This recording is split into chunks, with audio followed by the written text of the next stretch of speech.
Broadcasting to you live from the Orion spiral arm of the Milky Way galaxy, the solar system, planet Earth, North America, the United States of America, somewhere out there this frigid week.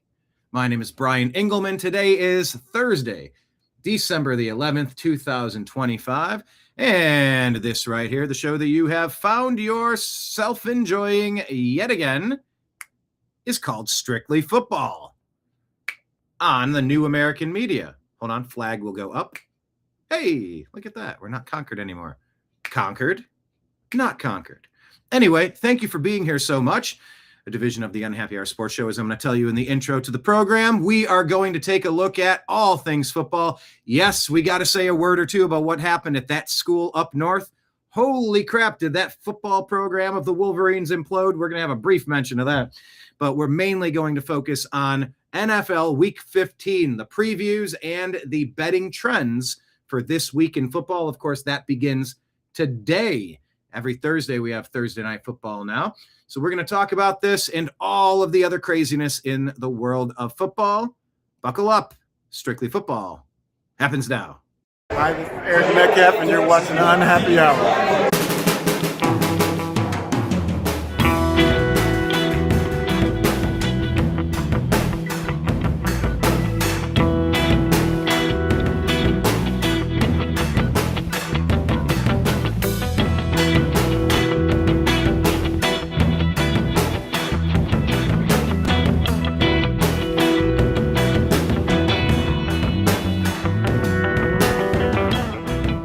New American Media is proud to present a division of the Unhappy Hour Sports Show, Strictly Football.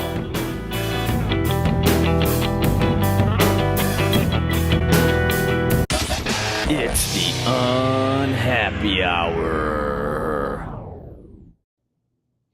All right, everybody. Thank you so much for being here today on the program. As usual, season 2. Yes, we have Mike Bara in Jigba. Hello, sir. Hey, how you doing, man? I'm living the dream. It's been a strange morning. I did the TNAM Daily Show every weekday, noon to 3 p.m. Eastern, roughly. Oh, my God, this Michigan story. We'll get to that when we bring everybody in, but it was a wild morning. How have you been doing? I've been doing just fine. Excellent. Ready to roll. Let's go to Jim Mitchell. Jim, how we feeling, sir? Feeling pretty good. I got up about 10 minutes ago, and I'm good. To be fair, a graveyard shift cop, always a graveyard shift cop, right, Jim? Uh-huh.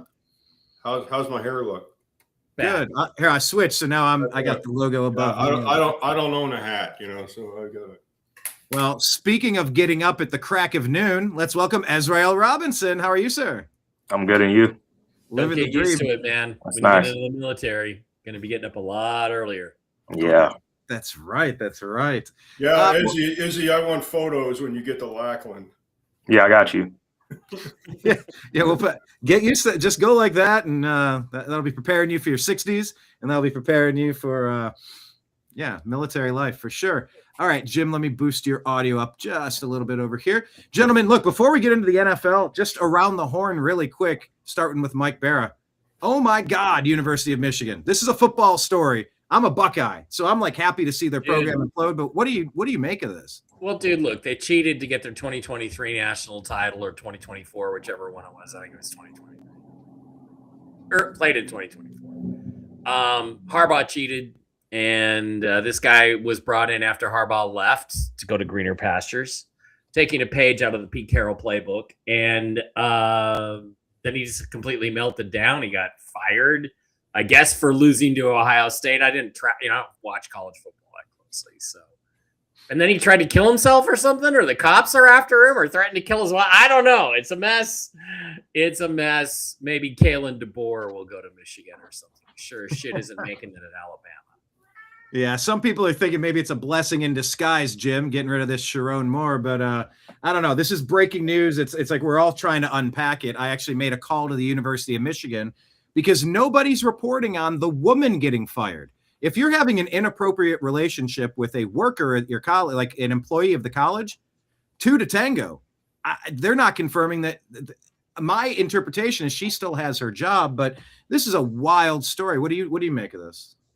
All I know is when I first heard this story, it just sounded like there was something written into his contract as far as they said that they terminated him for cause. Yeah, which means there was, inappropriate relationship.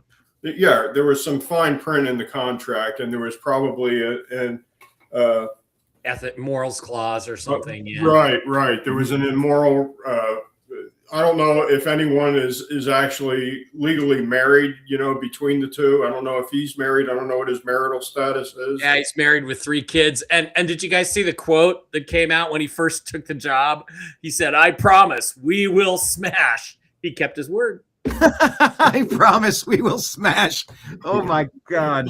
I will smash the staff. Yeah. I will smash the staff. Izzy, I mean, come on. What's Gen Z saying about? Wait, are you Gen Z? Is that what you're calling it? What do you call it? All right, you're on mute though. So, what are the kids saying about this? What's the meme culture on TikTok saying? I have no idea. I don't even know. I know nothing about this. All I just saw was a dude got fired. That's it. Yeah, I've heard reports that he knocked her up, unconfirmed. Reports that a DoorDash delivery driver was taking Plan B to the office, unconfirmed. Just, I don't know. But like, I was trying to confirm with the college that they actually fired the woman too. Because if they fire the man but not the woman, yeah, it's complete bullshit. But look, everything is stacked against the men in these situations. It's always that the man is the perpetrator and she's the victim. It's always the way it's portrayed. I'm sure he just took advantage of her, and she didn't want to smash a high status, high value man who had $13 million in his back pocket, but now doesn't have that anymore. And he's going to have even less after his wife divorced for the embarrassment, which is what women do. So so he's got to start from scratch. No wonder he showed up yelling at her place. He had a knife, allegedly, was threatening to end himself. He was then he got arrested. It's like, this didn't have to be an arresting thing, but he knows you done effed up. You done effed up on this one. So yeah, I think the knife is probably where Michigan draws the line. It's nice to know that they have a line in Michigan. Cheating apparently isn't enough, but pulling a knife on a woman is. Oh yeah, that was costly. Apparently, he had $9 million left on his contract. Also, yeah. So Sharon, I hope that was worth it. Yeah, from no amount of tail is worth that, but. Yeah, from Connor Stallions to Sharon Moore, if there's one thing Michigan specializes in, it's cheating. The only way this story could be better is if it was Sean McVay. It's the only way it could be better. Well, maybe Jim Harbaugh, but I digress. All right, fellas, let's get into the NFL action here. Let's go ahead and pull up some of what we're looking at for this week. I guess, here, let me change the dynamic to this one. Thursday. Mike Bara, did you tweet out the betting trends? Yeah, it's up. I've got it. I've got Jim's betting info also. By the way, Mike, I changed a setting on my restream. It says that you should now have access to pull this tab up. I know you used to use Restream. On your side, do you have the compute? Do you have the power to click the button to toggle it onto the screen? Because I changed a setting that should have allowed it. It doesn't look like it. I have two screens, but it doesn't look like I can share it. Okay. Well, that being said, let me pull it up there. But I did try that in order to try and make this. Yeah. Work. Well, we'll get it figured out. Technically. Okay. So we lost Jim. Did we lose Jim or did we just? Yeah, Jim's gone. There he is. All right. Okay, we'll find a way to make this work. We could take down your second screen. And then that will give us a configuration. Yeah, I'm going to do that right now. Gone. Okay, we'll go to this one. Perfect. There we go.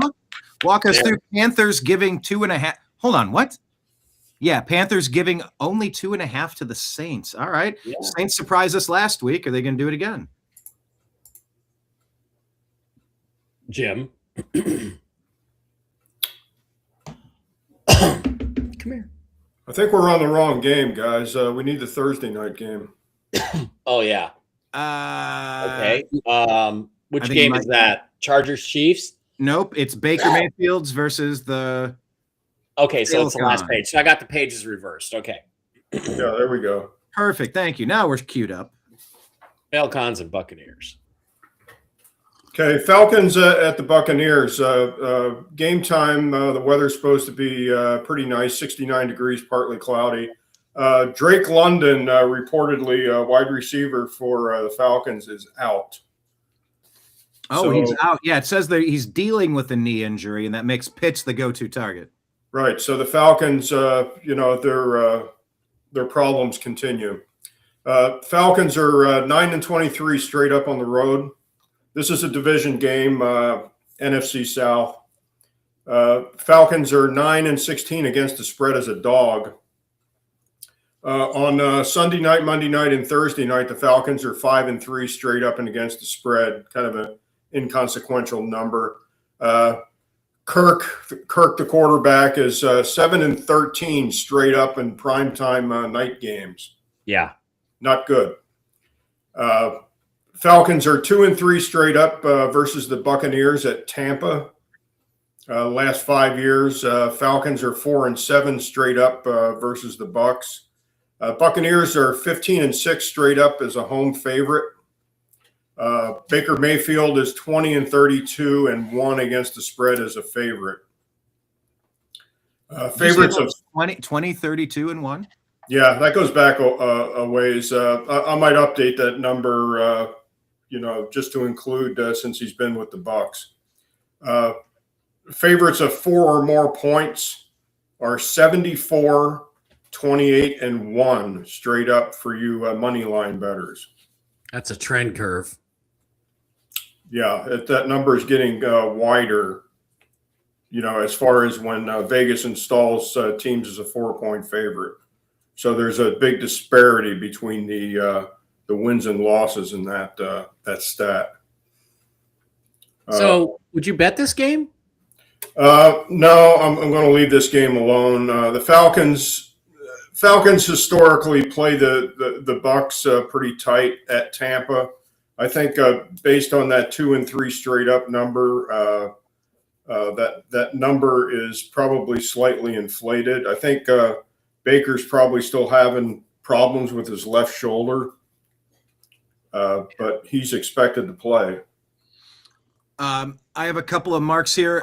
Remember, wide receiver Emeka Egbuka started really strong this year, but has tailed off a bit, dropped a touchdown pass last week that would have tied the game.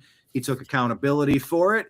Also, they're saying that Mike Evans and Jalen McMillan, collarbone and neck, are questionable, perhaps expected to play. Mike Wow, I Evans didn't think we'd see Mike Evans back this year.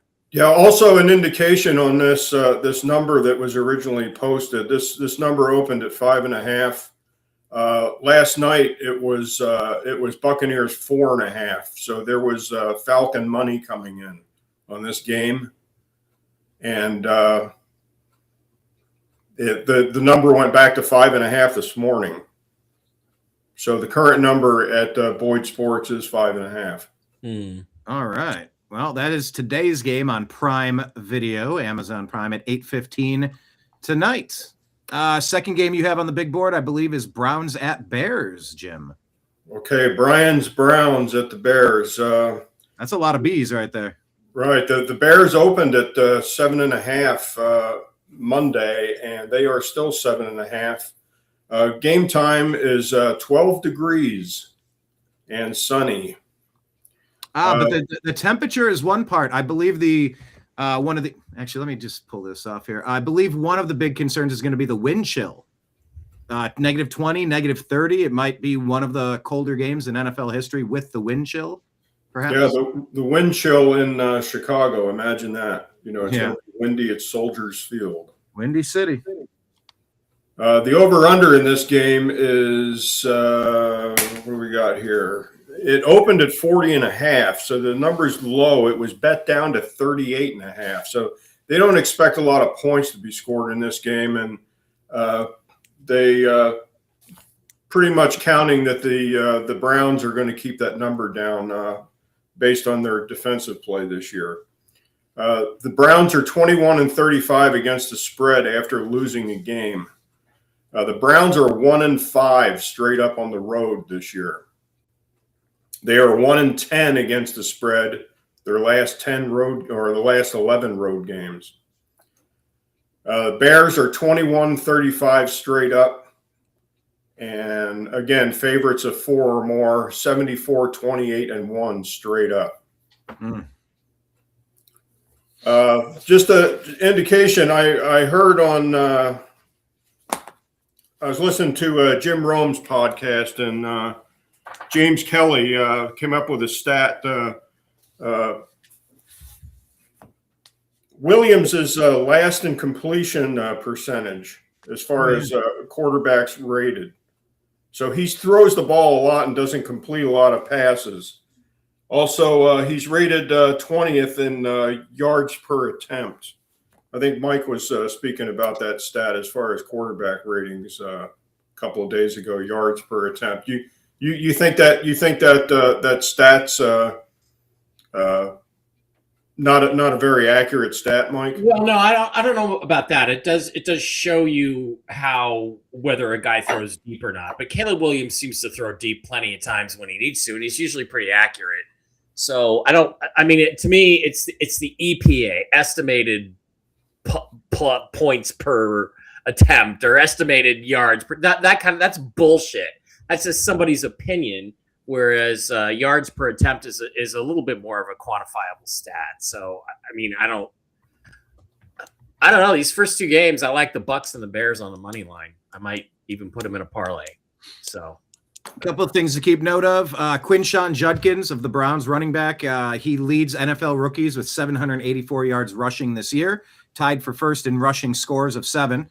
Harold Fannin Jr., the breakout tight end rookie from Bowling Green, had career highs in receptions of 8 and yards receiving 114. So Shadur is getting the ball to some of his playmakers there. A bunch of injuries for the Browns. Offensive guard Wyatt Teller with a calf, Jack Conklin tackle with concussion, Malachi Corley concussion, wide receiver, and Njoku tight end knee, Denzel Ward calf, Cedric Tillman wide receiver concussion. They're all questionable after being injured last week.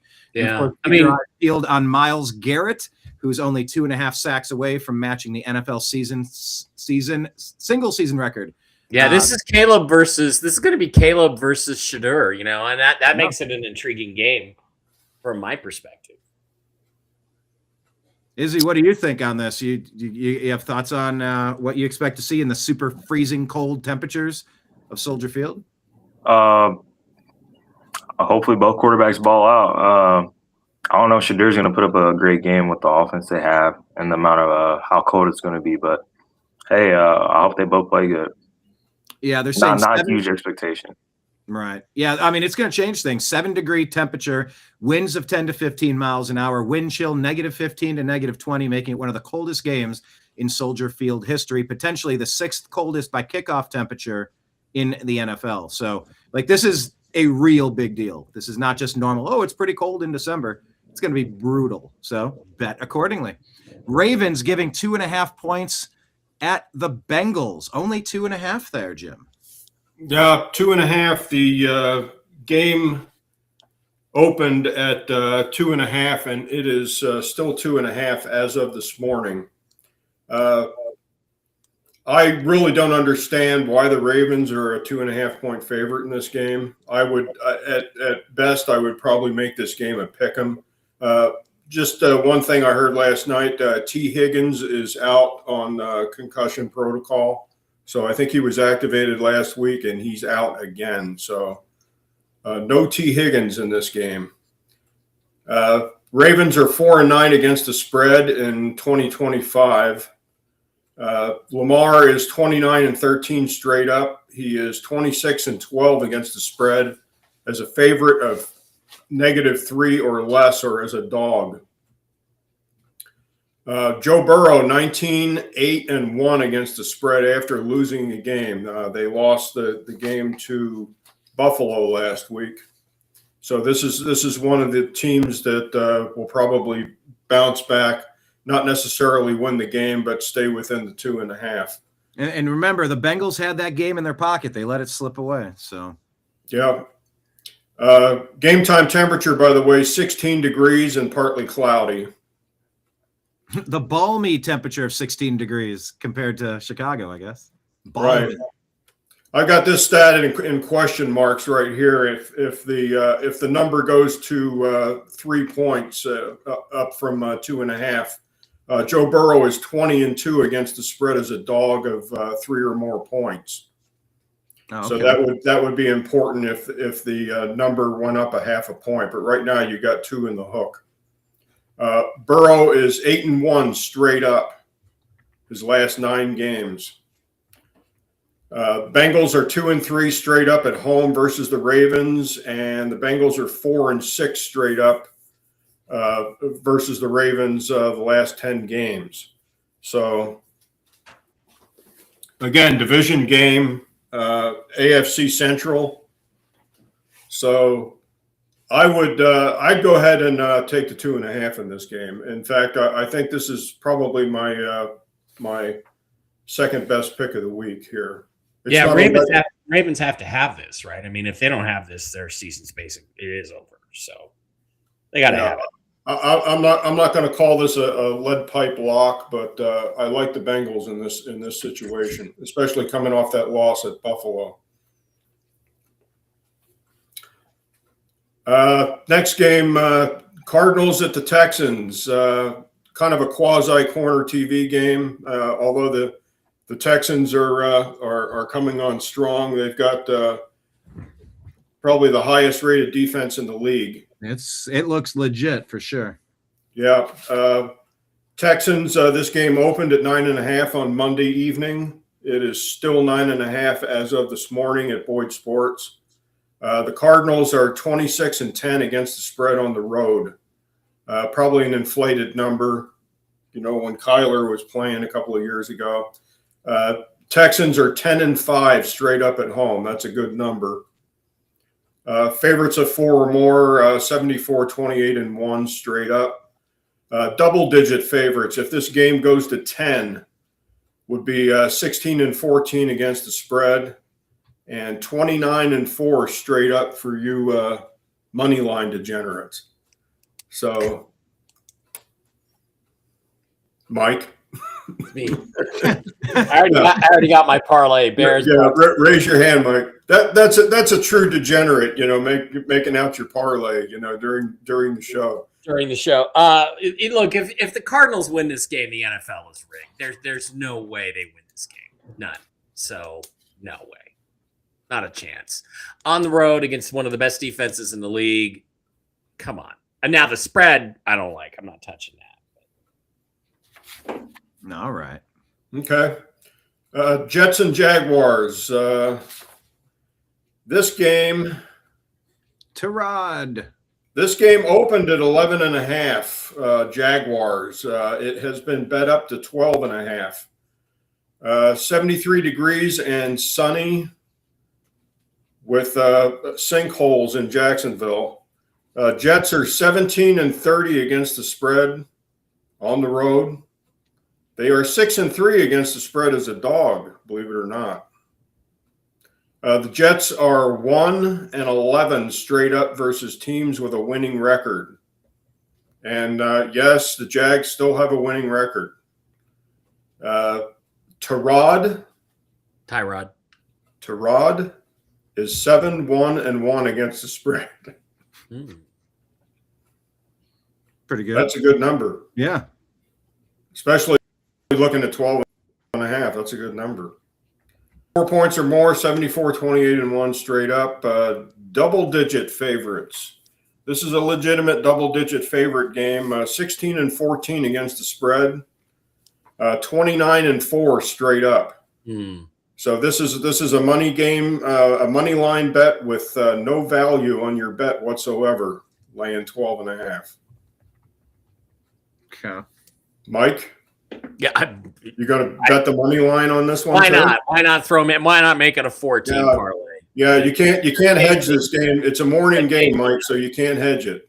Yeah, they're all played at the same time. So 14 money line parlay that pays me nothing. Right, absolutely. By the way, Tyrod is injured, uncertain to play with a groin injury. So who is left there? Who would be quarterbacking after? Not Fields. He's injured, right? Well, I don't know. Yeah, I mean, we'd have to go back and probably going to dig up. They're going to dig up Chad Pennington.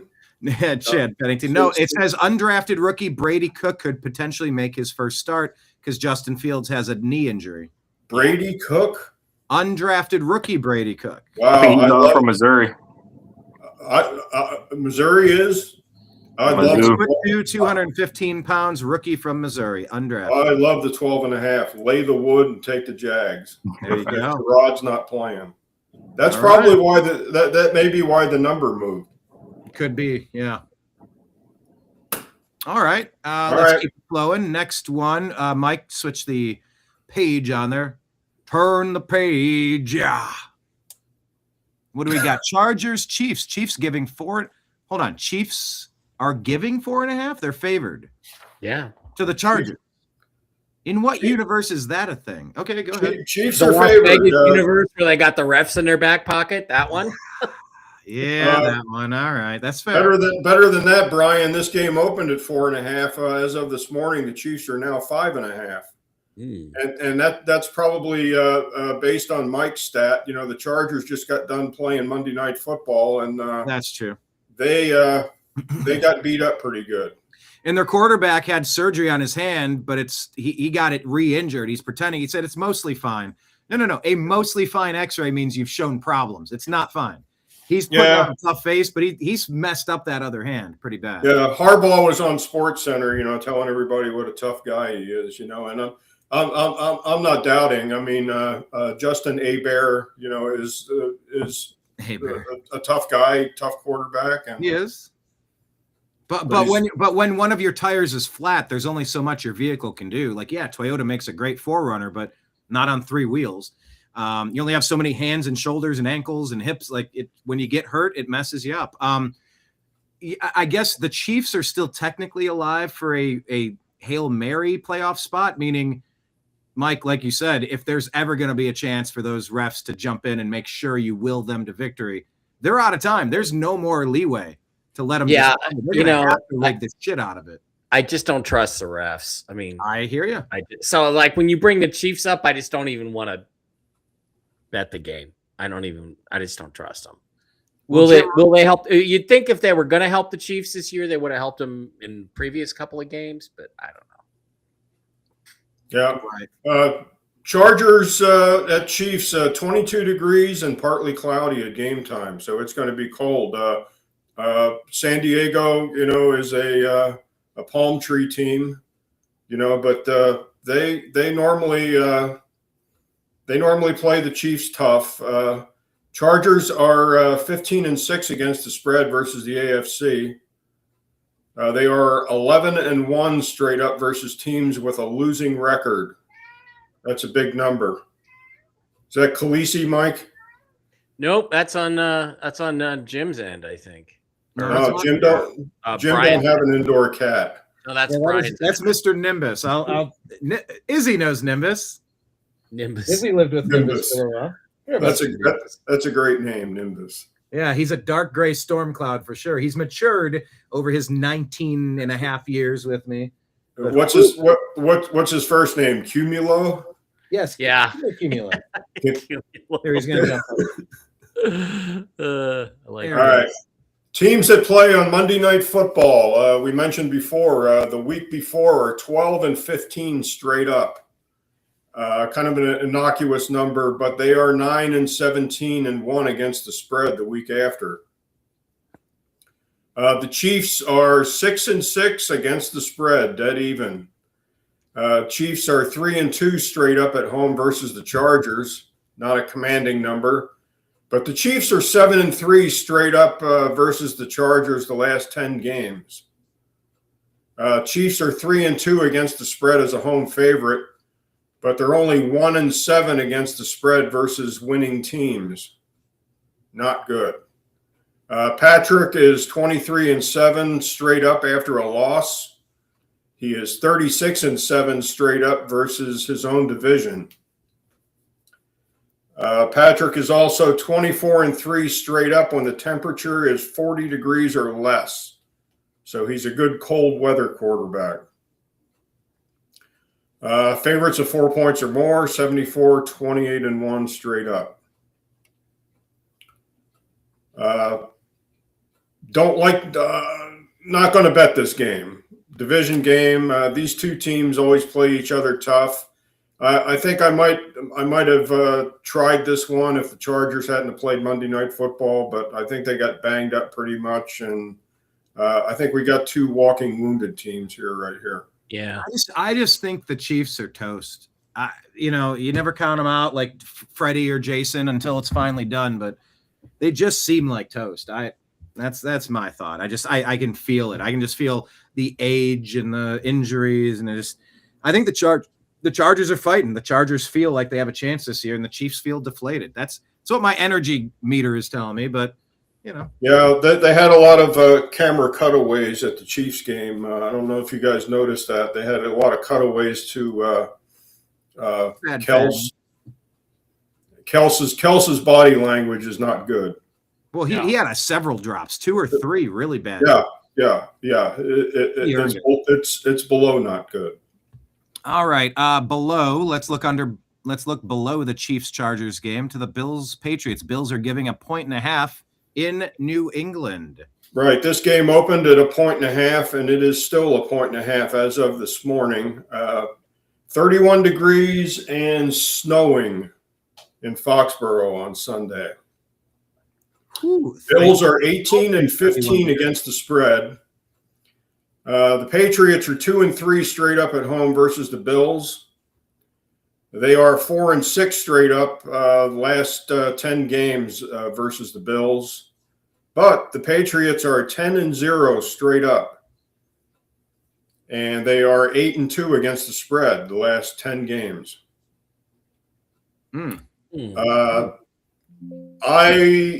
If I were to bet this game, and I may bet this game, I like the Patriots getting the 1.5 here. And let me add one key part. The Patriots can clinch their playoff berth and an AFC East title with this win. So it's big for the Patriots. This is I think they win this game, don't you? I mean, what do you guys think? I think the Patriots go in and take care of business. This might be a good money line bet. If you like the Patriots, go ahead and bet the money line. In a $100 bet, you could get a return of maybe 115 plus your bet back. So, laying that 1.5. So that may be a good money line bet here. Okay. Next game, Redskins at the Giants. Who cares? Game of the week, right? What's that, Mike? Who cares? Game of the week, right? Yeah, who cares game? I'll tell you who might care. Someone like me with Baker Mayfield in my fantasy football league injured. I'm in the playoffs. Trevor Lawrence with a ankle injury. I'm at playoffs. I might need to pick up Marcus Mariota, projected to score 21 points, and drop Odell Beckham, who's still looking for a team, off of my roster. I might actually care about the Redskins game because I might need Mariota to give me some points. It's a weird time to be rooting for weird shit this time of year. It's just really strange. But yes, otherwise, who cares? I agree. They're not going to throw Jalen Daniels out there. He's not playing. Yeah. So and also another indication of an injury. Zach Ertz is out for the season. Did y'all see that hit on Zach Ertz? I feel like that player should be fined, in my opinion. Describe it. What did it? Was it a hip drop? Was it diving at the knee? Nah. Zach Ertz went up in the air to grab the ball, and the safety came down, shoulders first, like right into his kneecap while he was in the air, and his leg bent backwards. So I mean, like, yeah, I feel like he should get fined. He probably did. We just don't know about it. That's no fair for a 35, 36-year-old tight end. Exactly. That's no fairs. Agree. Redskins 17 and 16 against the spread, kind of 50-50 there. Redskins are 1-9 against the spread the last 10 road games. Got to update that little 9 there. Giants 1-2-1 straight up at home versus the Redskins. Giants are 3-5-1 straight up versus the Redskins, and they are 6-4 against the spread versus the Redskins. Coaching, Daboll's not there anymore. Daniels is not playing. This is this game should probably be. I think the only reason why the Giants are favored by 2.5 is because they're home.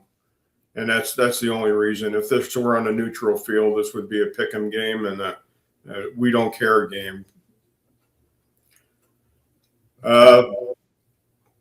Next game, Raiders at the Eagles. The Raiders opened at, or the Eagles opened a 12.5-point favorite. It's been bet down to 11.5. 36 degrees and snowing in Philly Sunday. The over-under in this game is low. It's going to be 38.5, and that's because the Raiders are playing in this game. Teams that play Monday Night Football the week before are 12-15 straight up. They are 9-17-1 against the spread the week after. So that would pertain to the Eagles, who played San Diego. Favorites of 4 points or more are 74-28-1 straight up. Double-digit favorites, 16-14 against the spread and 29-4 straight up. The Eagles are 21-13 against the spread. Jalen Hurts is 20-2 straight up as a home favorite, but that Lane Johnson thing continues. Last 3 games they've lost because Lane Johnson is not on the offensive line taking care of Hurts. Hurts is now 5-12 straight up when Lane Johnson is not playing. I heard Lane Johnson might be coming back. I did not hear that. Let me double check. Eagles right tackle Lane Johnson foot missed the last 3 games and would not have practiced Wednesday had Philadelphia held a regular season. So I heard it mentioned. So I don't know. I'll do usually if they're DNP Wednesday and Thursday, they usually do not play. Okay. There was a talk at halftime. They were alluding that the elder Kels, was trying to get convinced to come back to play with the Eagles, since Johnson's out, and he'd come in as center and they'd move everybody over. But I mentioned that in Tuesday's game that, sitting next to Marcus Spears, I mean, Kels just looks like a small guy now. He's lost a lot of weight. Oh, yeah. He's not going to do the Philippe Rivet move, and come back and play football after 5 years.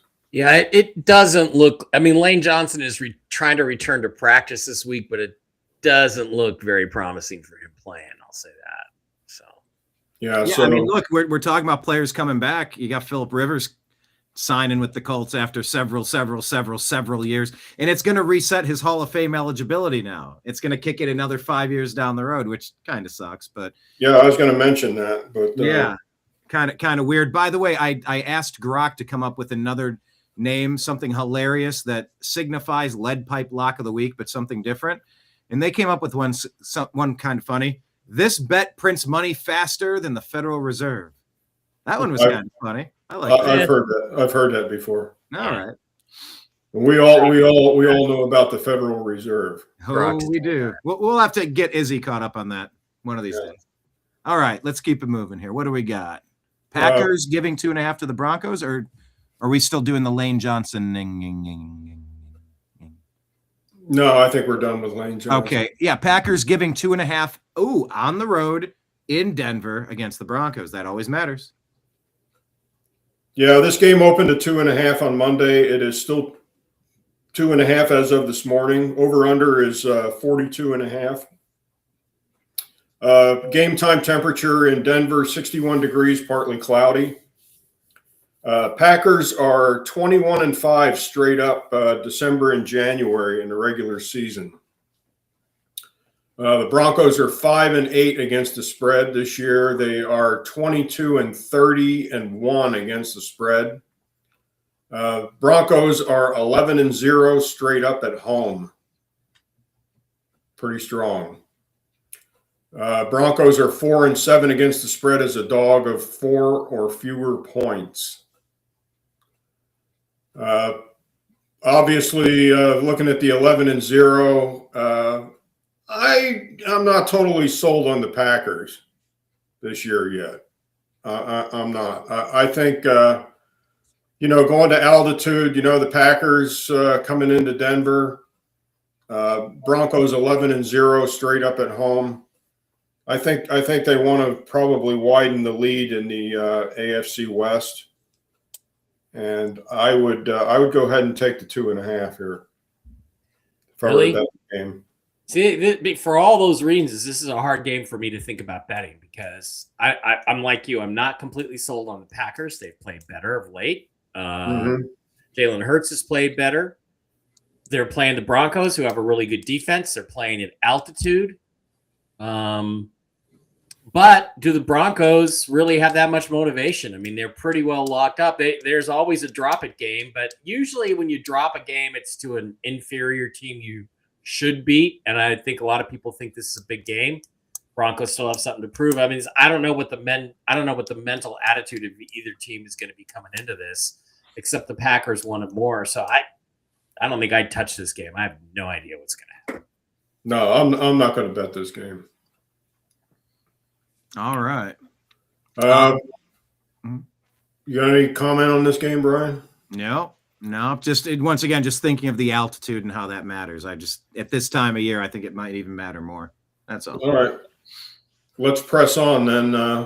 Lions at the Rams. Rams opened at 5.5-point favorite on Monday. They are still 5.5 as of this morning at Boyd Sports. Lions are 45-16 straight up. They are 17-12 against the spread. Jared Goff is 22-7 against the spread on the road. Goff is 40-16 against the spread indoors. The Rams are 17-7 against the spread. The Rams are 9-3 against the spread as a favorite. Matthew Stafford is 16-2 straight up in December and January. And the old favorites of 4 points or more, 74-28-1 straight up. I think the Rams here are the better football team, but I think that 5.5. I mean, that's a pretty big number between these two teams. Not looking to bet this game. These are two good football teams playing each other. The Rams probably a little bit better than the Lions right now. Not interested in betting it, but I think the Lions keep it within 5.5. Okay. Yeah, Lions need it. They just have not been able to string them together. Over under in this game's a big number too. It's 54.5.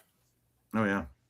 Brian, can you bring up the there you go. This is how that 5.5 points is looking at me right now with the line. It's saying wait, is it looking at you in that general direction? It's looking at me with that specific look. How that's juicy because look, the Lions need this game more than the Rams do. The Rams can lose, still come back on Thursday and basically lock up the division if they beat the Seahawks. They're not looking ahead, but they might be looking ahead. They better not look ahead. And again, it's in a dome, and SoFi is not a home field advantage. It's just basically if they didn't pump music and screaming and noise into that stadium, it would be a mausoleum like Arizona is, where they try to do the same thing. And half the fans there are going to be Lions fans. So I don't think there's much of a home field advantage there. How California of them? Yeah, that's a California move, right, Mike? Yeah. That's how the 5.5 is looking at me. That's funny, Mike. Good job.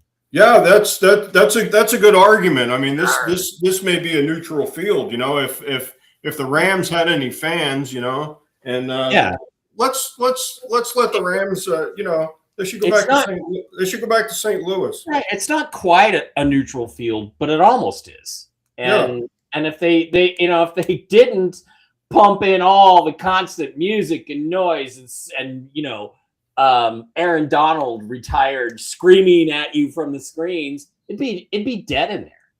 So, in fact, the visiting team usually, I think, would have an advantage. Seahawks certainly would have. So, You know what? Another thing that irritates me. I'm not going off the tracks too much here, but when you're playing a visiting, when a home team is playing a visiting team, they've always got the clown that sounds like Michael Buffer on the loudspeaker announcing that it's third down. Down. Yeah, like it's supposed to get in the head of the opposing team as, oh, no, we got to complete this pass. Go away with that. It sounds like the WWE, for Christ's sake. Yep. They do that at NBA games a lot too. Oh, please. Yeah. All right. Let's move on from Lions Rams, Mike. Next page. Okay.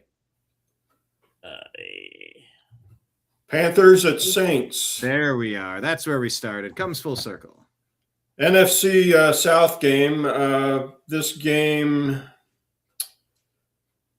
opened at 2.5. It is still 2.5. Over under is 40.5. Indoor game, no weather.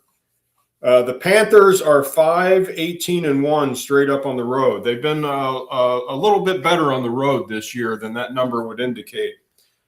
The Panthers are 8-12 against the spread on the road. Saints are 3-1 straight up at home versus the Panthers. The Saints are 6-4 straight up versus the Panthers the last 10 games. And the Saints are 4-7 against the spread as a dog.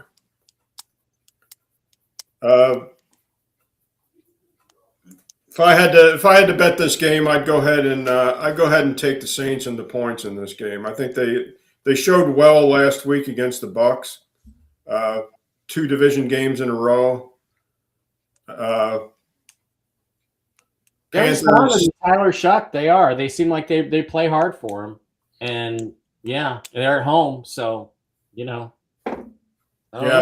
I Not think really this a part of the bettable season- game. This could be construed as a corner football team game. So, Well, I do think that this part of the season, you find people like Shador Sanders, Tyler Shuck, a lot of quarterbacks that needed more time to get acclimated. They needed half a season before it's like, we can't throw them out here. They're not quite ready yet. They got a big learning curve. And then the talent, it's like, well, yeah, we picked you. Yes, you're on our roster for a reason. Let's play. And you go, oh, these guys have some talent. So, yeah, they're different with Shuck than they were with Rattler. That's for sure. So, I don't know. Yeah. We shall see. So, the Colts, who are they going to be starting at quarterback, Jim? Do we know that? Is that guaranteed that we know, or it's still a question? well, they signed Rivers to the practice squad, and We're talking about practice, man. Not a game. Not a game. And Riley Leonard still has that jack leg. They've been emphasizing that. And I watched a couple of practice tapes. Rivers looks like he put on a few pounds, but I wouldn't be surprised if they trotted him out against the Seahawks, which I think would be a huge mistake. I think Jim's out there smiling about that one. Yeah. Mike, both of y'all. I have a meme for that. Really? There's a meme for that. I have a meme for Phillip Rivers. Let me just find it a second. Hopefully it's as good as that 5.5 looking at you from the bar. I got a better one than that. There's probably going to be a lot of dad gummits in this game. But doesn't Phillip Rivers have experience with the head coach? Wasn't he like the QB or offensive coordinator for the Chargers back when he was playing with them? Yeah, there is a relationship there. It's not Brandon Staley, is it? No. Nope. He didn't really work out. Damn it, I can't find it, but it was It's not damn it, it's dadgummit. yeah, it's dadgummit. But you assure us it was hilarious, and we believe. Sorry, it was a meme of Phillip Rivers may start this weekend for the for the Colts against the Seahawks, and then it said Seahawks defense, and it shows Drago from Rocky IV. If he dies, he dies. I did see that. Yeah, I shared. That might be on TNAM Football. I think I found. Yeah. Okay. This game opened at 12.5. It's been bet up to 13.5 since all the quarterback information came out. And again, I think when they signed Rivers, it went from 12.5 to 13.5. This is how that 13.5 points is looking at me for a hedge bet game right now. It's looking at me like that. So, well, this is an afternoon game, Mike. It kicks off at 13:25 hours our time. So if you have two morning bets, you can put this game on and then take the money line for the Colts and make a few dollars. So you would if you had a $20 bet on a parlay, you could probably lay $7 to recover your $20 bet. Oh, look at that. I think I'm doing two. This is how degenerate I've become. I'm doing two parlays and a hedge game.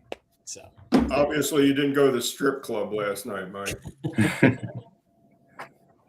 Titans and Santa Clara. Yeah, let's go through the numbers on the Colts Seahawks game first. 54 degrees and raining at game time. Colts are 7-6 against the spread. Seahawks are 6-9 against the spread at home. Favorites of 4 or more, 74-28-1. Double-digit favorites, which this is clearly a double-digit game. 16-14 against the spread. 29-4 straight up for the favored team. Okay, so one comment here that we don't know. We do not know how Sam Darnold does in the rain. I will tell you that when Russ was the quarterback, when it rained in Seattle, there was about a 20% drop-off in his performance, to the point that around 2018 or 2019, the Seahawks asked him to start wearing gloves during rain games, and he didn't want to do that. But his performance did drop off. So there is a little bit of a factor here that we don't know how Sam Darnold does in the rain. And he's had, let's face it, turnover problems this year. So it's something to think about. Well, the over-under is not a big number either. It's 42.5. Yeah. So that's probably a good indicator of that. I think Jim, I think you're right, though. I think the Colts and the points is a great hedge bet because you got Jonathan Taylor. And if it's raining, the scores are going to be low. Yeah, I think they can get inside that 13.5. Yeah, if you take the Seahawks minus 13.5 on your parlay, like I said, you could come back over the top, and you could go ahead and take the points. Say like on a $20 bet, you would have to lay 22 and the Colts if you took the 13.5. But if you took the Colts on the money line, and I can't understand why you would do that. Because that's not really protecting your bet, because that number could fall between the Colts winning the game and 13.5 conceively. Yeah. I mean, there's a high percentage that would occur. I mean, yeah, here we go. Philip Rivers is coming out of his fight. Yeah. If he dies, he dies. If he dies, he dies. Nice. Yeah, that Seahawks defense, man, they're hoping. All right. Next game, the Titans at Santa Clara. This game opened at 12.5 on Monday. It is still 12.5. Big number. Which means there's probably not a lot of money going in on this game. 60 degrees and sunny at game time. The Titans are 8-22 against the spread. Purdy is 15-7 against the spread at home. Pretty good number. 49ers are 8-3 straight up versus teams with a losing record. Favorites of 4 or more, 74-28-1 straight up. Double-digit favorites, as we talked about in the Seahawk game. Same number, 16-14 against the spread, 29-4 straight up.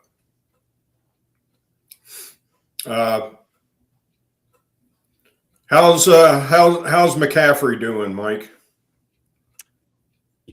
You mean how's he doing in general, or he seems fine? I don't think he has any injuries. And Gonna play? They are the Santa Clara McCaffreys, so they're going to ride him. Yeah, that's what you called him last week. That's why I asked you about McCaffrey. Oh, okay.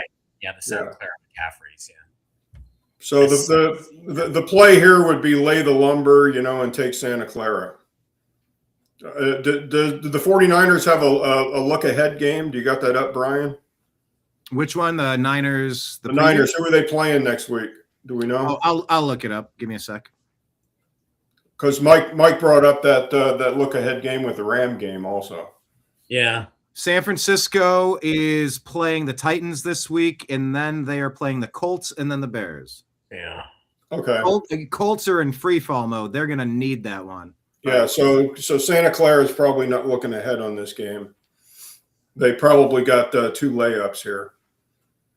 And then they go into Chicago, or Chicago comes to them. Yeah.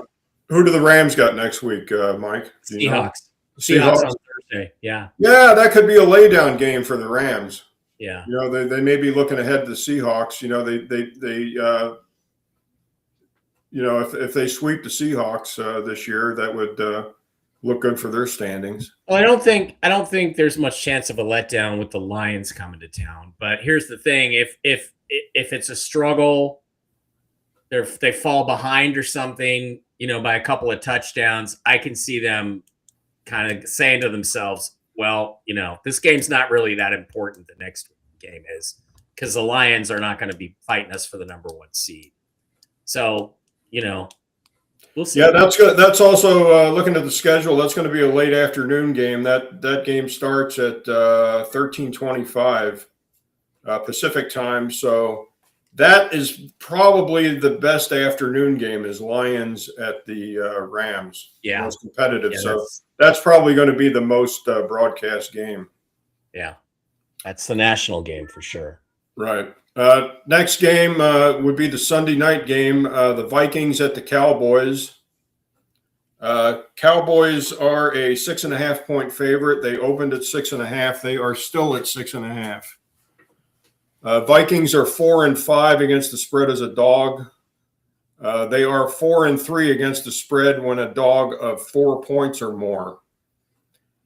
Cowboys are 22-9-1 straight up at home. Good number. Cowboys are 17-12 against the spread as a home favorite. Mr. Prescott is 31-14 against the spread as a favorite of 6 points or more. That's a good number. That's better than 2-1. Favorites of 4 points or more, 74-28-1 straight up. Got a lot of big numbers over 4 this week. I like this game. I like Cowboys 6.5. I like them Monday. I like them today. I think they cover that number pretty easily. What say you, Iz? Well, I'm saying this is how that 6.5 is looking at me if I'm the Vikings. Because they won 31-0 last week. And, J.J. McCarthy wasn't great, but he got him touchdowns. He got him 31 points, give or take. And it's looking at me like, take my 6.5. Yeah. Like I said on Tuesday, I expect us to win, but Justin Jefferson might ball out the way our corner's been playing. So that's my only. If they don't find a way to get him the ball, then we win the game undoubtedly. We're going to put up 30 points regardless. So that's my input. All right. So what you're saying is that this game depends on the Cowboys' defense, which way it goes as far as betting number is. Exactly. Yep. All right. Exactly that. Okay. Yeah, I like this game. This is probably my second favorite game. It's not a lead pipe lock like the next game will be, but let's go on to the Monday night game. This is Jim's bet of the week here. I hit this game Monday evening when the number came out because I thought the number was going to move in the direction we'll call it a Bara direction, when Bara bet the Seahawks against the Falcons, and that number went in his favor, but he had bet it early. I got something we could institute. I got a new idea. I just heard it, and I think we can drill down on this. How about when Mike makes a bet that goes horribly, horribly, horribly wrong, we can call it embarrassing. Embarrassing. Yeah, okay. La, Right. la, la, embarrassing. Yeah. All right. So you got to bring up a graphic with that, Brian. You got Brian, get Grok to make you some artwork for that. Don't make me fat in the graphic. I have to be Okay. Dolphins at the Steelers. The Steelers opened at 3.5, and I don't want to go third person here on you guys, but Jim hit that at 3.5. That number is now 3. Jim is sick. Jim made a Bara move and bet it too early. Jim hit that so hard they'd have to make the guy that pulled him off of it the king of England. Jim is sick. He's got the hook. I laid the 3.5. 21 degrees and cloudy. That's the main factor in this game. Although the Dolphins played well against the Jets last week, but this ain't the Jets. Dolphins and Tua are 2-10 straight up in 50-degree weather or less. Boys, this is going to be way less than 50 degrees. Tua is 4-14 straight up as a dog. The Dolphins are 12-24 against the spread as a dog. Tua is 6-10 straight up. He is 4-12-1 straight up versus teams with winning records. The Steelers have a winning record, guys. Yep. The Dolphins are 2-17 straight up versus teams with winning records. The Steelers are 13-7 against the spread at home. They are 14-25-2 against the spread when favored by 4 points or more. That's with a question mark because this game has not gone to 4 yet. And by the movement of the number, I don't think it's going to go to 4. It'll probably stay at 3, maybe pop up to 3.5 again. Steelers are 22-0 straight up on Monday Night Football since 1991. That's a huge number. 22-0. 22-0 on Monday Night Football since 1991. I double checked. Even alive in 1991. I double checked that last week, and that number is correct. Yeah, I would double check that. Wow. Okay. Rodgers is 10-3 straight up on Monday Night Football. This is the lead pipe lock of the week, especially at 3. Take the Steelers and bet your lungs. Yeah. So what is going on with TJ Watt? Why did his lungs collapse? What the heck was that about? I don't know. Well, they'll collapse when they get punctured. So He might be vaping. I don't know, smoking or something. Oh, there you go. Maybe. What's up with Watt? Is he injured? Yeah, he went to the hospital this morning because he had a supposed collapsed lung. Oh, okay. That would explain the half point. Yep. I think Watt's worth more than a half point if he's out. That's a big deal. I agree, but it's the Dolphins. So. Dolphins have been playing a little bit better as of late, I think. It's 21 degrees. It's 21 degrees. That's a 60-degree shift from Miami. By the way, just a little fun fact, since we're talking about all these numbers, I just want to put this out there. Everybody who's been to actually Vegas or Los Angeles, you've been to In-N-Out Burger. A really important number this week to pay attention to with betting trends. In-N-Out Burger will no longer call out the number 67. That's not, they've removed it. It goes from 66 to 68. They just don't want to hear Gen Z acting stupid when they hear 67 anymore. So another number trend In-N-Out Burger brings that to us this week. And you should see the In-N-Out next to UCLA at like 12 o'clock at night. It's pretty funny. They print money over there. Yep. All right, who's got their draft up here? Who's got their picks? Izzy was 0 for everything this week. Oh my God. Well, okay. Really? Really? Yeah, I took a trip to Krispy Kreme, so bad day. I had a terrible week. I went 6-7, but I'm still at 131 and 77. I don't know if that makes me the leader. Oh no, Mike, you're 131.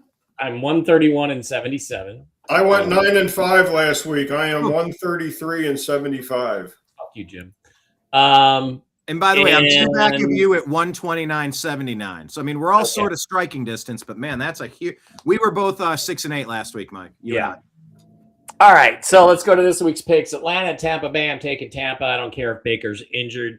Houston, Arizona at Houston. I'm taking Houston all the way. Baltimore at Cincinnati. Baltimore needs the game a lot. And Joe Burrow's talked about not really having fun playing football, so I don't like that. I like New England on the money line over the Bills at 11-2. Cleveland, Chicago. I think Caleb is the superior to Shadur. I think the Browns are really bad, and it's going to be a low-scoring game, but I do think the Bears prevail because they really do need the game. LA at Kansas City. I want to go with the Chargers. I'm probably going to bet the Chargers on the money line, but I'm taking the Chiefs. No, I'm not. I'm taking the Chargers. Vegas at Philly. Give me a break. Pete Carroll goes to 2-12 and seals his fate. Jets at Jags. Jaguars all the way. Redskins at Giants. Oh my God, crummy game of the week. I'll take the Giants because they're at home. Carolina, New Orleans. I like Carolina. They need the game. They're better than the Saints, even though they're playing on the road. It's in a dome, so it doesn't matter that much. Detroit, Los Angeles. Here's where it gets interesting. Lions must have this game or they are in trouble. Rams don't need it that bad. The atmosphere in SoFi is not that great. I think that the Lions are going to come in and just barely edge that out. Actually, I'm just betting with my heart. I'm hoping that the Rams lose. Green Bay at Denver. I got to take Denver at home. Indianapolis at Seattle. Yeah, Phillip Rivers is going to wish he hadn't come out of retirement if he plays. Tennessee at Santa Clara. Santa Clara all the way. Minnesota at Dallas. I think Minnesota beats the spread, but I think the Cowboys win a must-have game at home. And Miami at Pittsburgh, lead pipe lock of the week, as you said. So those are my picks. All right. Jim, maybe we'll get your picks. We have your ability to share the screen, I believe. This is revolutionary here. This is Jim going. No. We did. No, I did it last week. You did it last week. We did it last week. Well, it's revolutionary for Izzy to see it now. That's right, because Izzy was not here. Yes. No shame, though. Izzy was working, making that money. All right, the little share button in the middle at the bottom. And then Microsoft Edge tab, you pick NFL Game Picker. Uh-oh. I just closed it out. Perfect. I'm not there to do tech support. I got to go get a haircut. Come on, hurry up. Let's get it right. All right, let him look for it while There we go. This is me. I'm going to go for mine. Yeah, Brian, go ahead. Okay. All right, so I'm going with Tampa Bay. They're getting some people back. I think they've got this one. Arizona, Houston. Houston's got it. Baltimore, Cincy. I know Burrow's not playing. He's angry, but I don't think the Ravens are that good. Buffalo, New England. I think New England's the better team. And at home, I think it's going to matter. Cleveland at Chicago. Of course it's going to be Cleveland. Of course it's Cleveland. You guys are missing out on this one. LA at Kansas City. Chargers are a far superior team. They will beat the Chiefs and the refs. Vegas, Philly. Of course, Philly. Although, come on. Jalen Hurts, two turnovers on the same play is epic. Like that's like butt fumble level of epic. I love everything about that. Yeah. New York, Jacksonville, even with a bum ankle, Jacksonville's much better. Third quarterback for the Jets. Washington, New York, I'm going Washington. Mariota has backup quarterback leadership that will matter there. Carolina, New Orleans, Carolina's more legit than we think.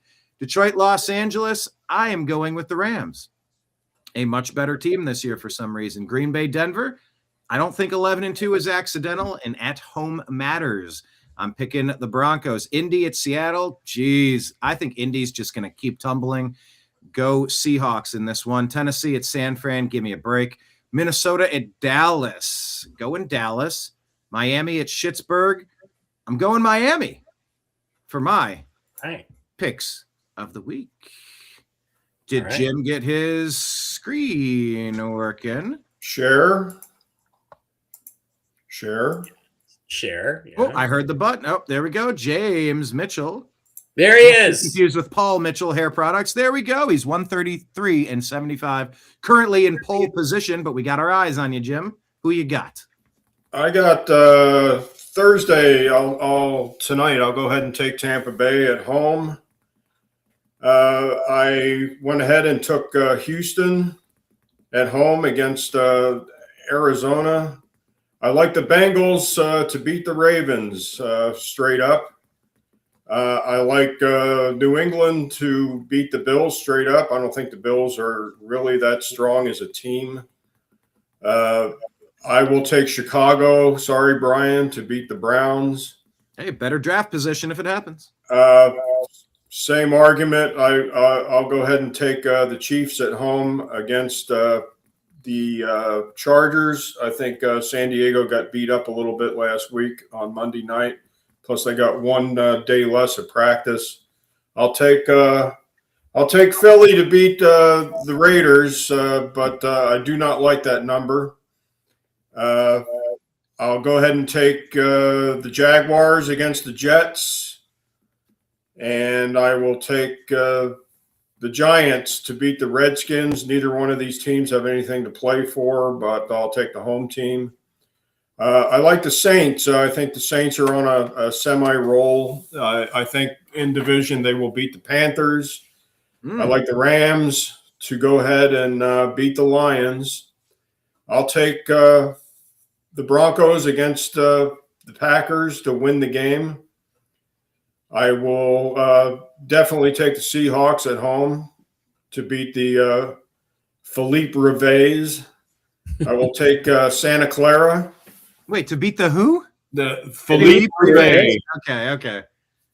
Sorry, that was even a stretch for me to. The new quarterback. The clock, like you said, Brian. The clock is if he starts the game, the clock restarts for his Hall of Fame eligibility. Yeah. No, he just has to go on the active roster and it resets. Oh. Yeah, but if he plays, it resets. That's kind of sad. I think he'll get a lot of Hall of Fame votes, but a lot of people don't think he's going to make it in. I'll go ahead and take Santa Clara to destroy the Titans. I'll take Izzy's Cowboys. This is probably my second best bet of the week. I'll take them against the Vikings. And lead pipe lock of the week, Pittsburgh against the Dolphins. All right. There we go. And Mr. Ez'Ryel is going to make some picks that are not going to be for this time. No more donuts. I just want to say, if Kurt Warner is a Hall of Famer, Phillip Rivers is a Hall of Famer. If Warren Moon is a Hall of Famer, Phillip Rivers is a Hall of Famer. Yeah, I agree. Because he has Kurt Warner had a loaded team in St. Louis. Yeah. Phillip Rivers has the most retarded throwing motion I have ever seen. And I saw it live, his first professional game, and you're like, the ball seemed like it took 35 years to get there. But he got it done. Can you say? Yeah. Izzy, did you actually make any picks last week, Izzy, or did you just forget to make the picks? Yeah, I forgot to. I worked 2 days in a row, so I woke up on Sunday at like 11. I'm like, oh snap. Yeah, because picking all winners is hard to do, but picking all losers is just. That's what I told Brian. I was like, hey, if I did do that, that's pretty impressive. And I told him about George Costanza. If every intuition you've ever had in your life has been wrong, just do the opposite. Yeah. All right, opposite Costanza. Yeah, Costanza. All right, let's get it. Atlanta, Tampa Bay. I'm gonna take Tampa Bay. They need some must-win games to finish the season out. Cardinals, Texans. I'm gonna take the Texans. Ravens, Bengals. I'm gonna take the Bengals. Lamar and that O-line hasn't been playing that good, and the Bengals could have it go through. I'm gonna take New England over the Buffalo Bills. I'm not that much of a Bills guy, so I'm gonna take Drake May and the Bills. Cleveland, Chicago. I'm gonna take Cleveland. Why not? Los Angeles, Kansas City. I'm gonna take the Chargers. I've been taking the Chargers. Eagles, Philadelphia. As much as I want the Eagles to lose for the division, I got the Eagles. I don't see them losing to the Raiders. Jets, Jags. I'm gonna take the Jaguars. I don't know who's starting at QB for the Jets. Giants and New York. I'm going to take I said Giants in New York. Redskins in New York. I'm gonna take the Redskins and Mariota starting. Carolina, New Orleans. I don't know. It's weird the way Bryce Young has been playing, but I think I'm gonna take New Orleans just because of the weird stretch of games Bryce Young goes on. He plays good, then he plays bad. Detroit, Los Angeles. I'm gonna take Los Angeles. They're the corners for Detroit are out, so I'm not that much worried about them. Green Bay and the Broncos. I'll take the Broncos and Mile High. Indianapolis Seahawks. Why not? I'm gonna take Indy, Titans, Niners. I'm gonna take the Niners, Cowboys, Minnesota. I'm gonna take the Cowboys, Miami, Pittsburgh. I'm gonna take Pittsburgh. All right, that concludes Izzy's picks. Let's do the round table here. Mike Bara, tell us about anything coming up this weekend you want to promote, or your other shows, or any words of wisdom. No, I just think it's going to be an interesting weekend of football. There's 4 or 5 key games that you have to look at, and everybody else needs to take care of business. I mean, this is a take care of business weekend for the Seahawks and for the Rams and for the 49ers and the other games are kind of up in the air. So, we'll see. Well, I don't know if I would call it a take care of business game for the Rams. They got a tough game. That's of the 3 teams fighting for the NFC West, which of course is what I'm the most interested in. That's the toughest game of the 4 home games. So we'll see what happens. It'll tell us a lot about the Rams, how they play that game. We'll see. Separation Sunday, Izzy. Well, yeah, I mean, look, Cowboys defense ain't that good. Let's see. Izzy. Sorry. Yeah, I think the same thing. Just a lot of teams that need to win games this late in the season to keep their playoff hopes alive or establish that they'll be going into the playoffs pretty good. And yeah, I mean, it's a make or break for a lot of these teams this week. So you can't mess it up this late in the season. Yes. I'm just keeping my eyes on the Colts in free fall mode. They start off so much promise, and it's just falling off. Ripping apart at the seams. Jim, I'm sure you have a wonderful word of wisdom here. Not so wonderful. Just the mediator between the head and the hands must be the heart. The mediator between the head and the hands must be the heart. Hey, maybe Sharon Moore should have taken that to heart. That's a good little bit of insight there. And that's with a that good analogy. There we go. Well, with that, gentlemen, I appreciate you for being here on Strictly Football. Thank you so much. It's going to be Separation Sunday for sure. And I look forward to meeting with you again next week. Signing out for everybody out here in the TNAM universe. I appreciate you. I love you. And we will talk to you again soon. Take care, everybody. Peace. I'm Eric Metcalf, and you're watching Unhappy Hour.